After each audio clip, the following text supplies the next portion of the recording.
আমি আপনাকে ভুল বুঝেছিলাম রাজুদি। ভেবেছিলাম আপনি আমাদের ক্ষতি চান। আমাকে আপনি ক্ষমা করে দিন। ঐশিকা, আমি কঠোর, এ কথা সত্যি, কিন্তু আমি বোধহয় অতটা খারাপ নই। আমি না হয় আবার আসবো, এখন চলি। প্রণাম রানীমা, প্রণাম রাজুদি।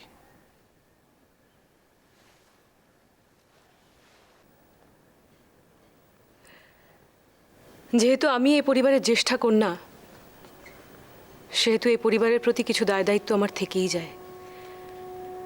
এই পরিবারের নিয়ম নিষ্ঠা মেনে চলা আমার কর্তব্য। আমি জানি রাজুদি, আসলে আপনাকেই তো একা হাতে সব দিকটা দেখতে হয়। ঠিক তাই, সেই কারণে হয়তো আমার কথাগুলো তোমাদের খারাপ লাগে, কিন্তু বিশ্বাস করো, আমি সকলের ভালোই চাই। জানি, তাই তো সবার অলক্ষ্যে যখন খনা এত রাতে ঘর থেকে বেরিয়ে গেছিল, তখন তো কেউ বুঝতে অব্দি পারেনি। অথচ আপনি কিন্তু ঠিক নজর রেখেছিলেন।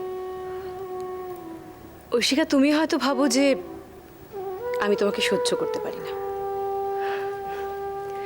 কিন্তু তুমি আমার ভ্রাতৃবধূ, তুমি এই পরিবারের একজন। আমি তোমার খারাপ কেন চাইবো বলতে পারো? আমি জানি রাজুদি, আসলে আমি আপনাকে ভুল বুঝেছিলাম। আপনি আমাকে ক্ষমা করে দিন। ছি ছি, বারবার এভাবে ক্ষমা চেয়ে আমাকে লজ্জা দিও না।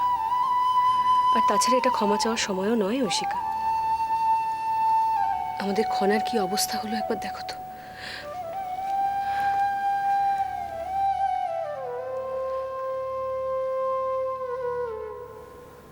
কি কষ্টই না পাচ্ছে বাচ্চাটা। আমি আর ওকে এইভাবে দেখতে দেখতে আমার আমার নিজেরই যেন দম বন্ধ হয়ে আসছে। আপনি শান্ত হন রাজুদি, দেখবেন দেখবেন আমাদের খনা ঠিক সুস্থ হয়ে যাবে। আপনি একটু ধৈর্য ধরুন। আর কত ধৈর্য ধরবো বলতে পারো? চোখের সামনে এরকম ফুলের মতো ফুটফুটে একটা মেয়ে এভাবে কষ্ট পাবে, আর আমরা মুখ বুজে সেটা সহ্য করব? আমি আর ধৈর্য রাখতে পারছি না ঐশিকা। দিদি, সব কি হচ্ছে? তুমি যদি এভাবে ভেঙে পড়ো তাহলে তাহলে বৌরানীকে কে সামলাবে? দিদি, একটা পরিবারে যারা বড়, যারা জ্যেষ্ঠ, তাদেরকে অনেক কষ্টের মধ্যেও নিজেদের ঠিক রাখতে হয়। আমি কি করব মহানামা, তুই বল। তোর নিজের খারাপ লাগছে না? খারাপ তো লাগছে, আর আর খারাপ লাগছে বলেই তো আমি বৌরানীর সঙ্গে দেখা করতে এসেছি। সব আমার দোষ, সব আমার জন্য হলো। তুমি কেন এরকম বলছো মোহনামা? কেন নিজেকে দোষী ভাবছো? কেন ভাববো না? কেন ভাববো না বলতে পারো?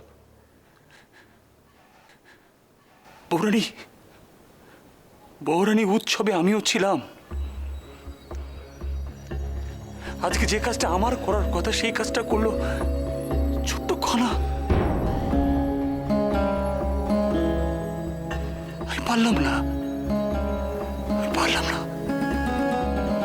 না আমার একমাত্র ভাতৃ কন্যাকে রক্ষা করতে।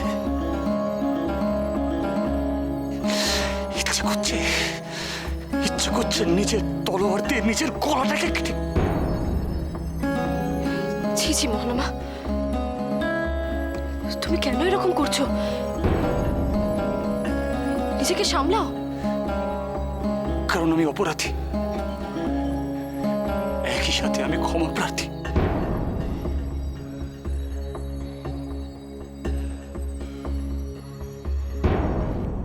বরুণী, আমাকে ক্ষমা করে দাও। বরুণী, আমাকে ক্ষমা করে দাও। এ কি মহানামা, তুমি কাঁদছো? তোমার মতো একজন বীরের চোখে জল?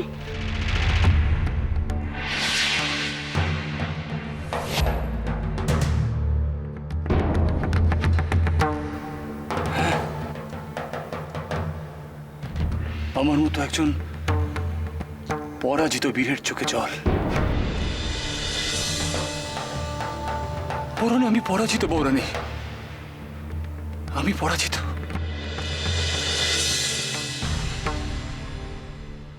কিন্তু আমি তোমাকে কথা দিচ্ছি,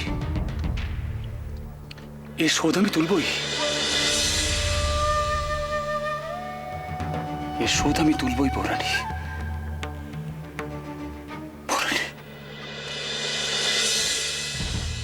হার জিতের বিচার তো ঈশ্বর করেন মহানামা, আমরা কেউ নই। তাছাড়া তোমার আর রাজুদির মতো মানুষ আমার পাশে থাকলে আমার আর কিসের চিন্তা বলো? শুধু খনা সুস্থ হয়ে উঠুক, আমি এখন শুধু এটাই চাই।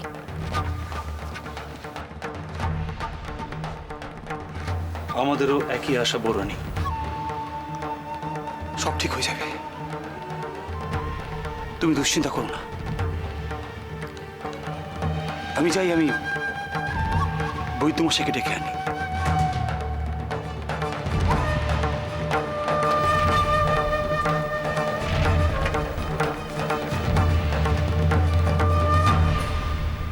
ঐশিকা, নিজের মেয়েকে ভালোবাসো।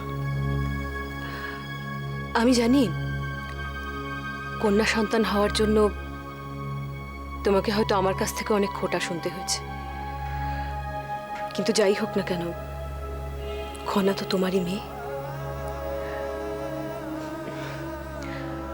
কথায় আছে, ঈশ্বরের কাছে প্রতিদিন যে প্রার্থনা যায়, ঈশ্বর তার মধ্যে থেকে একটিকে মঞ্জুর করেন। বলা যায় না, কখনো হয়তো তুমি খনার অমঙ্গল চেয়ে থাকবে, আর সেটাই যদি ঈশ্বর মঞ্জুর করে থাকেন, তবে হয়তো তার কারণেই আজকের এই দিনটা দেখতে হচ্ছে তোমাকে। সেজন্যই বলছি ঐশিকা, নিজের মেয়েকে ভালোবাসো। আপনি ঠিকই বলছেন রাজুদি, ভুল তো আমার দ্বারা হয়েছেই। তাই আজ আমি ঈশ্বরের কাছে প্রার্থনা করব, আমার খনার জন্য প্রাণ ভিক্ষে চাইব। আশা করি আমার মতো অসহায় মাকে ঈশ্বর ফিরিয়ে দেবেন না।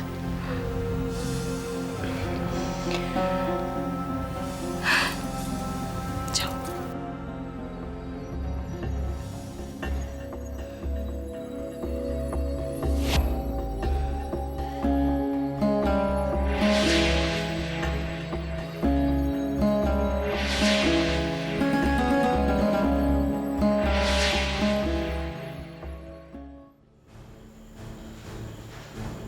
অল্পের জন্য, একদম অল্পের জন্য রাজাটাকে মারতে পারলাম না।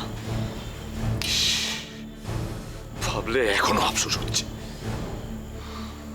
দেখ, যা হবার হয়ে গেছে, এখন আর ও কথা ভেবে কোনো লাভ নেই। তবে হ্যাঁ, আমাদের আরেকটু মনোযোগী হওয়া উচিত ছিল। ঠিক, একদম ঠিক বলেছিস, আমাদের আরো একটু মনোযোগী হওয়া উচিত ছিল। এই কথাটাই আমি বজ্রকে বারবার বলেছি। ও আমার কথা শোনেনি, উনি গেছেন ওখানে নাচ দেখতে। হলো তো এখন। চাপ বাবা, এখন সবাই মিলে আমাকে দোষ দিচ্ছে। আমি তো মন দিয়েই কাজ করছিলাম, আর তীরটা তো মেরেছিস তুই। কি আমাকে বলছিস? আমাকে? সমস্ত কিছু ঘট পাকালি তুই, এখন আমাকে দোষ দেওয়া হচ্ছে? এই বাজে কথা বলবি না, একদম তুই বাজে কথা বলবি না। তুই একদম বাজে কথা বলবি না। চুপ! একদম চুপ! একদম চুপ! আর তীরটা তো তুই মেরেছিলি, তাই না? হ্যাঁ ছোটন, আমি মেরেছিলাম, কিন্তু আপনি বিশ্বাস করুন, সর্দার, আমি রাজাকে লক্ষ্য করেই তীরটা চালিয়েছিলাম। তবু ভুল হয়ে গেল। এখন যদি আমার হাতে একটা ভুল হয়, এই তলোয়ারটা যদি আমি চালিয়ে দিই, সর্দার, সর্দার, আমরা অনেক দিন ধরে আপনার কাজ করছি। ওকে প্রাণে মারবেন না। এই একদম অন্যের হয়ে কথা বলবি না, একদম না। অন্যের হয়ে কথা বলা আমি পছন্দ করি না, আমি এখানে তা হতেও দেব না। একদম চুপ। সর্দার, একটা কথা বলবো? কি? ওই বিষ আমি নিজে হাতে এনেছিলাম। ওই বিষ একবার যার শরীরে ঢুকবে সে কিন্তু প্রাণে বাঁচবে না। সুতরাং রাজকুমারীও প্রাণে বাঁচবে না। হ্যাঁ সর্দার, হ্যাঁ, বজ্র ঠিকই বলেছে সর্দার। রাজকুমারীর বুক এফোড় ওফোড় হয়ে গেছে ওই তীরে। আমি নিজে চোখে দেখে এসেছি। ও আর কোনোভাবেই প্রাণে বাঁচবে না। আর হ্যাঁ, ওই সিংহলের রাজার একমাত্র সন্তান ওই রাজকুমারী। আর সে যদি মরে যায় তাহলে ওই রাজাও শোকে দুঃখে একেবারে ঘুরিয়ে যাবে। এই শত্রুকে একদম কমজোর ভাববি না। আর একবার কমজোর ভাবার ফল কি হলো তা তো দেখলেই। আমি একদমই কমজোর ভাবছি না সর্দার, কিন্তু এই চমক আপনাকে একটা কথা শুনিয়ে রাখছে সর্দার। ওই রাজা মরবেই। হ্যাঁ, আর আপনি কোনো ভয় পাবেন না সর্দার। ভয়? চক্র, বিক্রমাদিত্য আমার মাথার উপর কত পুরস্কার রেখেছে রে? 1 সহস্র স্বর্ণ মুদ্রা সর্দার। আর আমি ভয় পাবো? তাও ওই রাজাকে, যে তার বউয়ের কথায় শুধু ওঠে আর বসে। রাজা উপতিষ্যকে আমি মারবই, তা সে যে করেই হোক। এ ঝড় বদলের ঝড়, এত সহজে এর হাত থেকে নিস্তার নেই। আমি জানি এতে অনেক নিরপরাধের মৃত্যু হচ্ছে, কিন্তু কিন্তু এও এক প্রকারের আত্মত্যাগ। কুরুক্ষেত্রের যুদ্ধের সময় তো অনেক মানুষ মারা গিয়েছিল। সত্য আর মিথ্যের লড়াইয়ে অনেক বলি ঘটে, কিন্তু জয় জয় সত্যরই হয়। হে ঈশ্বর, রক্ষা করুন, সিংহলকে রক্ষা করুন ঈশ্বর।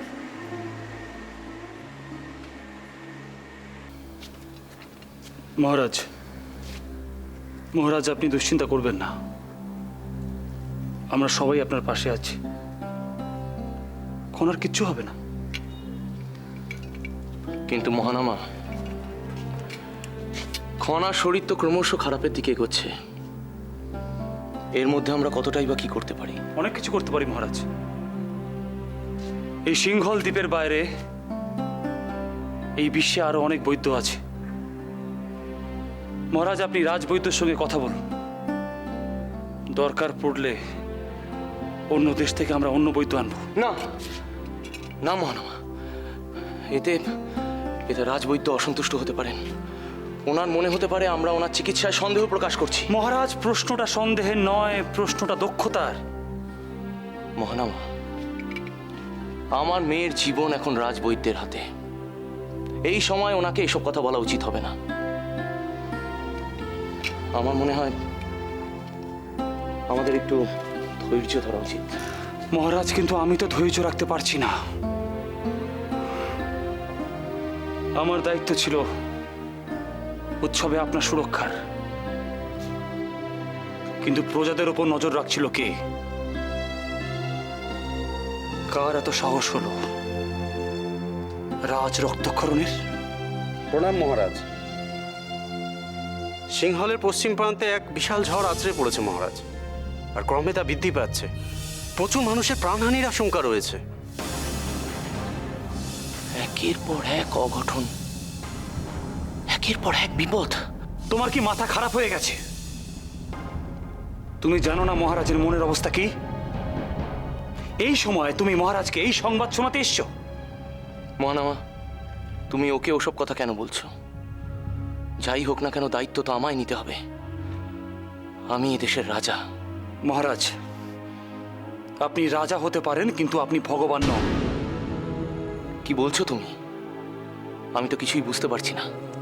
মহারাজ, আপনি একজন মানুষ।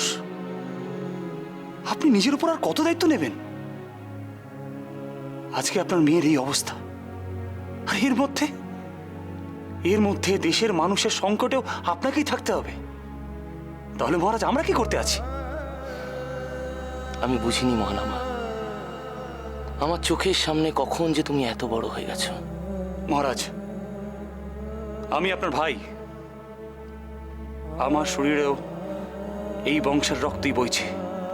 কিন্তু মহারাজ, এই ঝড়ের ব্যাপারে কি সিদ্ধান্ত নেবেন? মহারাজ এ বিষয়ে কোনো সিদ্ধান্ত নেবেন না।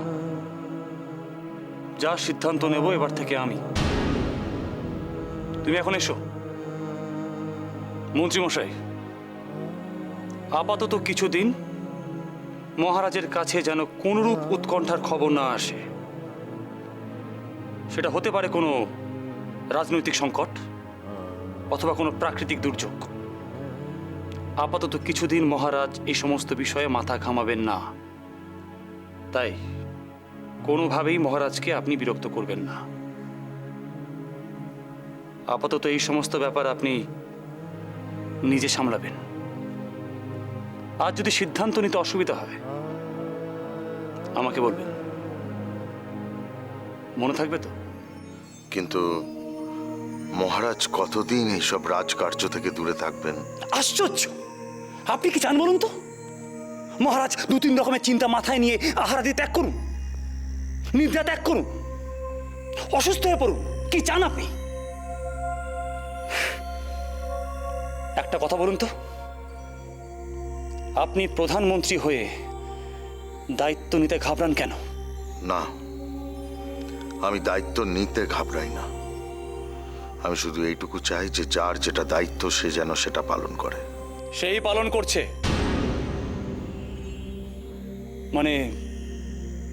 মানে মহারাজই পালন করছেন, আমরা তো শুধু ওনাকে সাহায্য করছি। আমরা সবসময় চাই যে সমস্যার মধ্যে মহারাজ আছেন খুব তাড়াতাড়ি যেন সেই সমস্যা থেকে মুক্তি পান। ওনার মুক্তি এখন আমাদের একমাত্র কাম্য। যাক, তোমার কথা শুনে মাঝে মাঝে আমি বুকে বল পাই। আমি তার জন্যই আছি মহারাজ। আপনি আমাকে চোখ বন্ধ করে ভরসা করতে পারেন। মহানামা, তোমার দায়িত্ব নেওয়ার ক্ষমতায়, তোমার বীরত্বে আমি মুগ্ধ। কি হয়ে গেল মহারাজ? সব কেমন ওলট পালট হয়ে গেল মহারাজ। আমাদের কণা কি হয়ে গেল মহারাজ? ওই ছোট মেয়েটার কষ্ট দেখে আমার খুব কষ্ট হয়, খুব কষ্ট হয় মহারাজ। এত ভেঙে পড়ো না মহানামা, আমি তো তোমার সাথে আছি, তোমার পাশে আছি। দেখো, সব ঠিক হয়ে যাবে, সব।